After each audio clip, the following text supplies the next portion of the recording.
और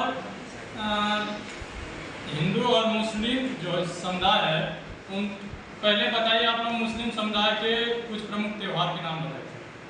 ईद, होली, अरे बार बताइए।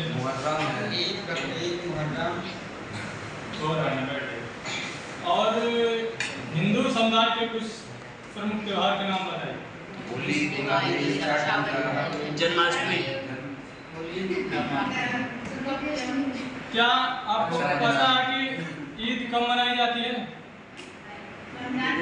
ईद अभी कुछ दिन पहले था। मतलब हिंदू कैलेंडर के अनुसार शायद अप्रैल मई के महीने में नहीं, इसका कोई फिक्स नहीं है। फिक्स नहीं है, लेकिन मुस्लिम जो कैलेंडर है उसके रमजान महीने में मनाई जाती है। और क्या आपको पता है कि ईदगाह का मतलब क्या है?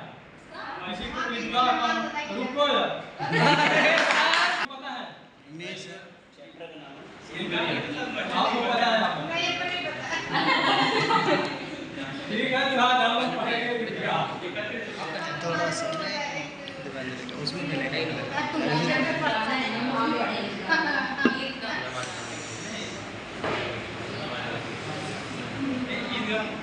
कितने लाइक जाते हैं वीडियो पे? कितने लाइक जाते हैं?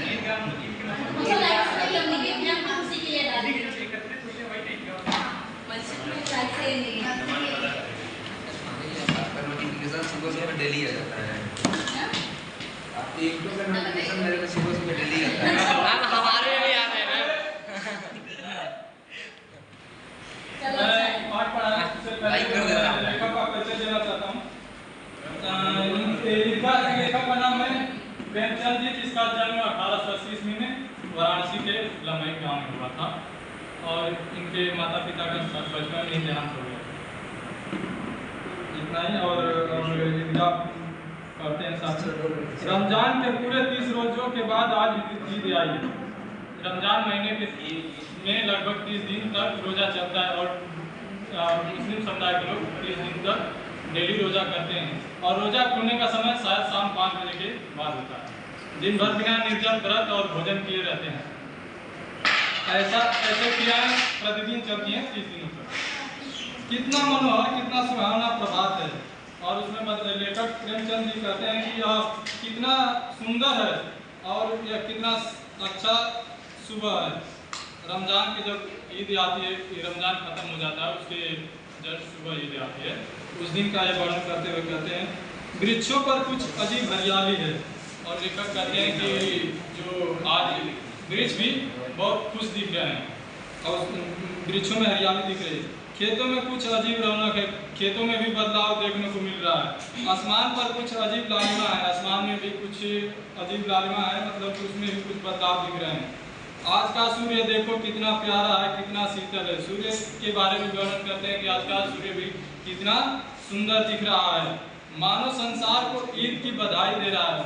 बताते हैं कि सूर्य भी आज सभी संसार के लोगों को ईद की बधाई दे रहा है।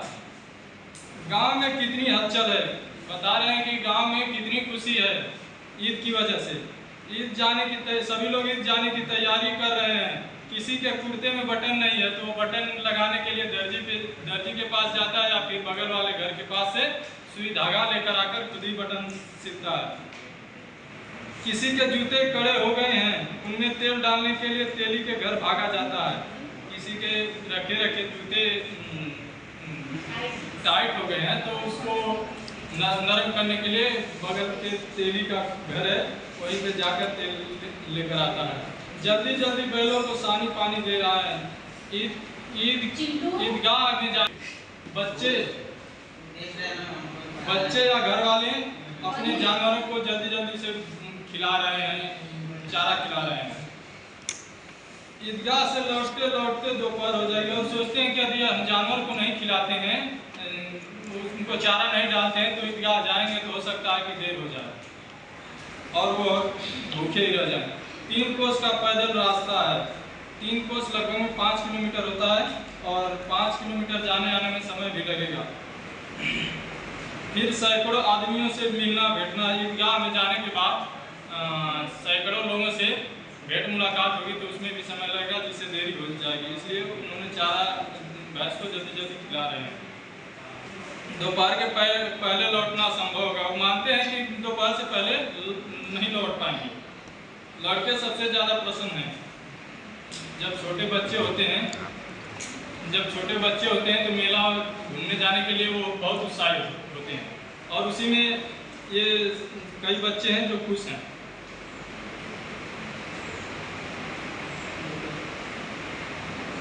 किसी ने एक रोजा रखा है वो अभी दोपहर तक, और किसी ने वो अभी नहीं, लेकिन ईदगाह जाने की खुशी उनके हिस्से की चीज़ है। कुछ लोग महीने में एक ही रोजा रख पाए हैं, और कुछ लोग तो नहीं भी रख पाए हैं, लेकिन उनके अंदर जो खुशी है वो बहुत ज़्यादा है।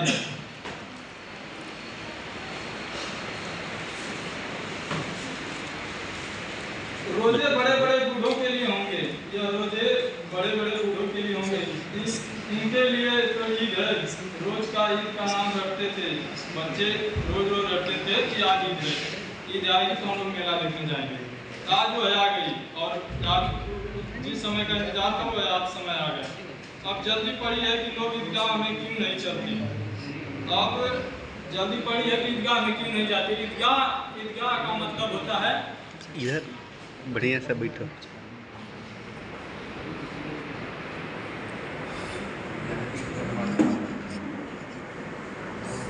जिसको नहीं आना मुंह बंद कर।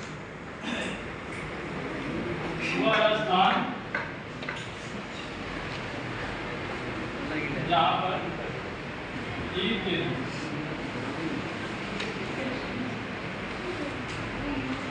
कई जगहों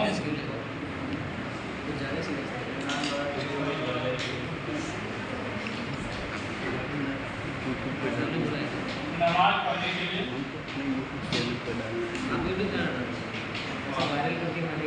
जाते हैं, एकत्रित होते हैं।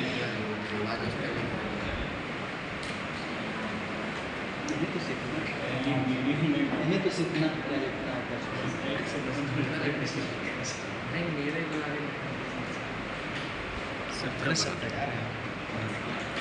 ईद को स्थान है जहाँ ईद के दिन सभी मुसलमान लोग नमाज पढ़ने के लिए एकत्रित होते हैं।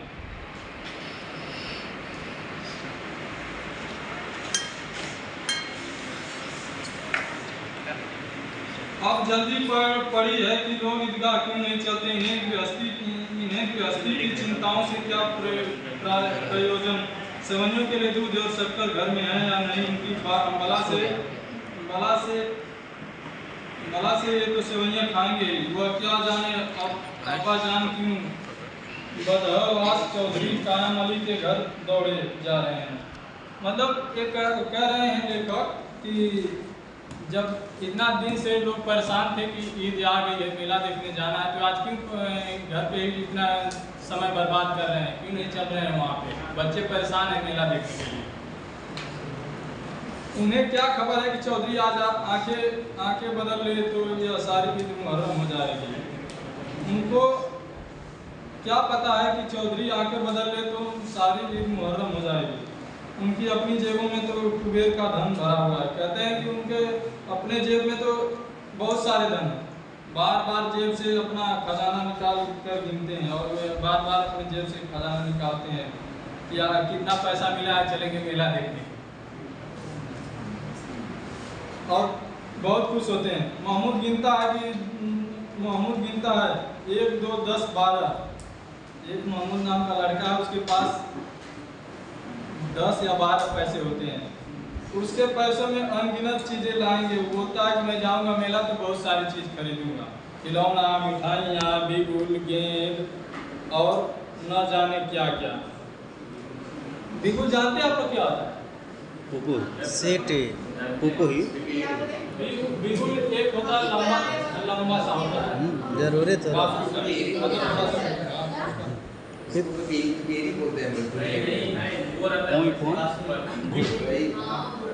बस हो तो गया, ज़्यादा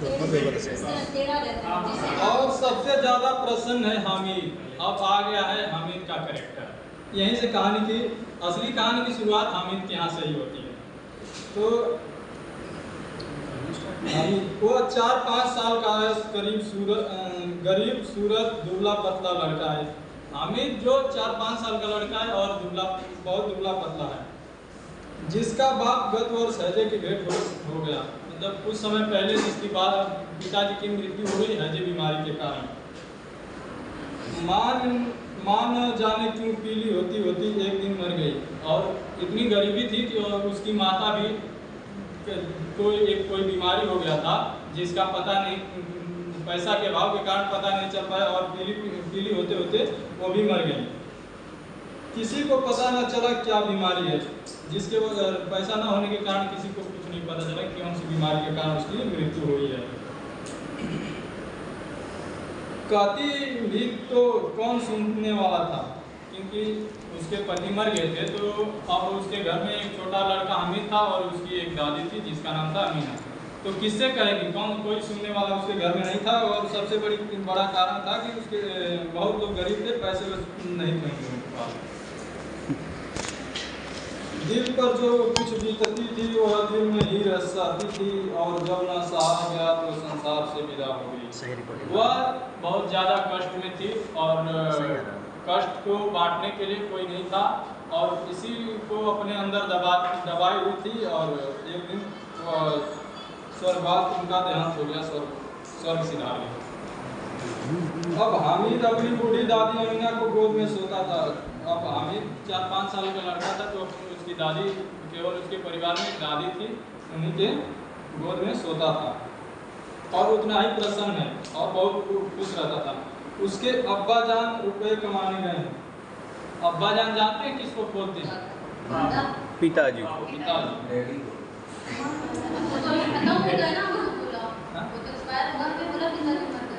अरे उसके अब्बा जान रुपए कमाने गए हैं। अभी आगे कहानी आगे, वो बच्चा सोच रहा है, उसको पता नहीं है कि उसके पापा मर गए। वो सोचता है कि पापा जी गए हैं कमाने, और जाएंगे कुछ दिन बाद तो पैसे लेकर आएंगे, समझे ना। बहुत सी थैलियां लेकर आएंगे। वो अपने अंदर उसके वो इस आशा में है कि गए हैं मेरे अब्बा जान कमाने, बहुत से खिलौने लाएंगे, पैसे लाएंगे, थैलियां लाएंगे, मिठाइयाँ लाएंगे। इसके लिए वो खुश है। अम्मी जान अल्लाह मियाँ के घर से उसके लिए बड़ी बड़ी चीज़ें लाने गई हैं, और वह यह भी सोचता है कि हमारी अम्मी जान यानी कि मम्मी अल्लाह मियाँ के पास यानी कि ईश्वर के पास गई हैं बड़ी बड़ी चीज़ें लाने के लिए, खिलौने लाने के लिए। इसीलिए हामिद हमेशा खुश रहता था। और फिर बच्चों की उस बच्चे की आशा थी। उनकी कल्पना तो राई का पर्वत बना लेती है। वह इतना कल्पना करता था कि जो राई बन जाते हैं, सरसों का दाना, इतना सा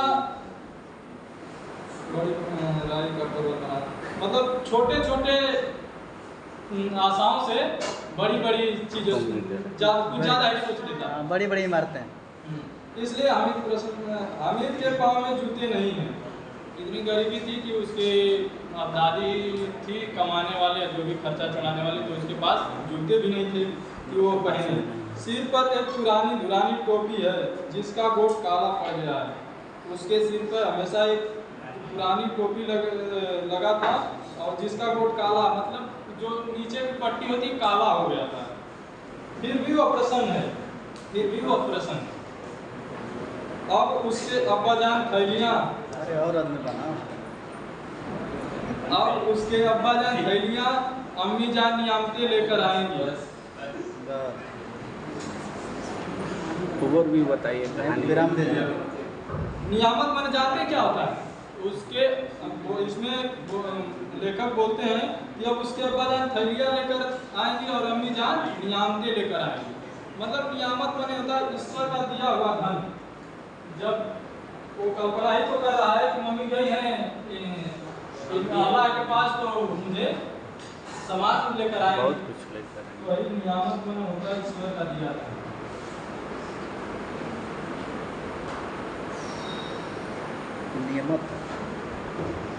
नियामत ईश्वर से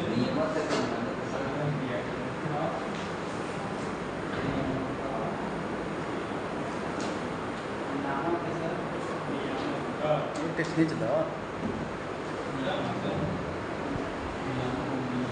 तो वह दिल के अरमान निकाल लेगा तो जितनी भी उनकी आशाएं हैं हामिद की जितनी भी आशाएं हैं, जब उसको हर चीज़ मिल जाएगा तो वो उसके आशा खत्म हो जाएंगी जितना वो सोचा है। तब दिखेगा महमूद, मोहसिन, नूरे और समी कहाँ से उतने पैसे निकालेंगे।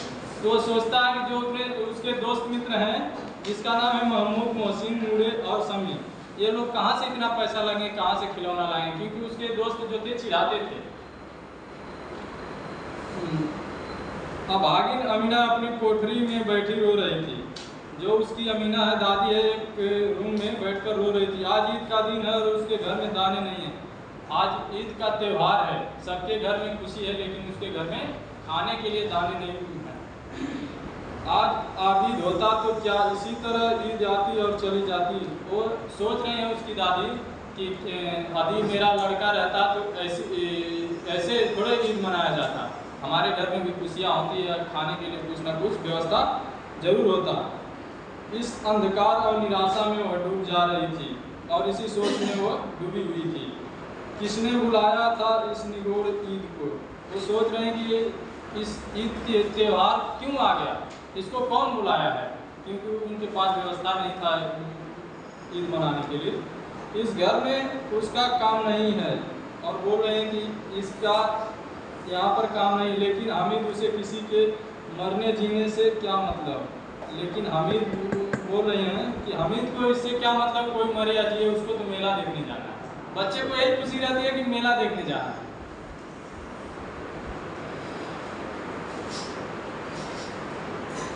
उसके अंदर प्रकाश है, बाहर आशा है। उसके अंदर खुशी है और कई आशाएं भी हैं। विपत्ति अपना सारा दर भर लेकर आए, हामिद की आनंद भरी चितवन उसका विध्वंस कर देगी।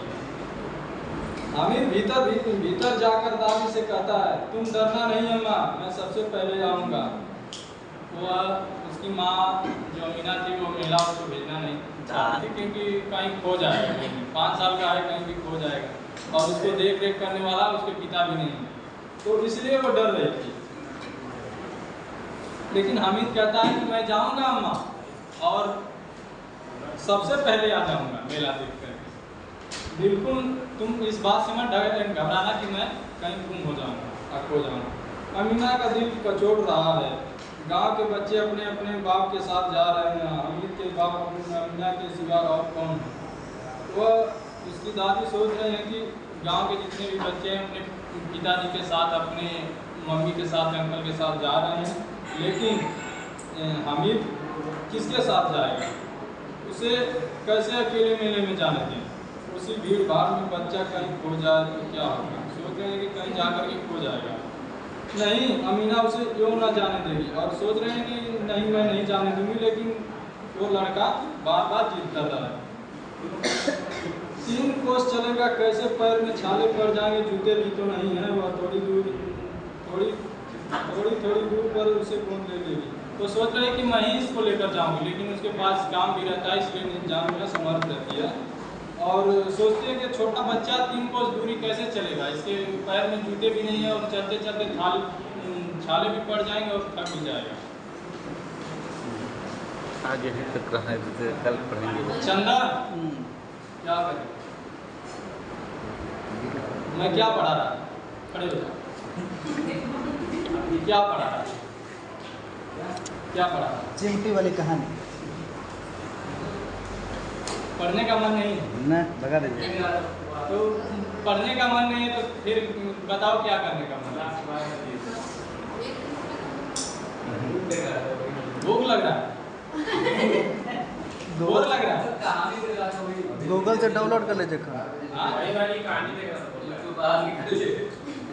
ठीक है, ध्यान दो। नहीं पढ़ने का मन है तो बताओ, बंद कर। हाँ एकदम। नहीं तो ऐसे ही तो एक ही बात व्याख्या कर देता हूँ। ठीक, समराइज चलिए समराइज करिए, वो भी तरीका सही है।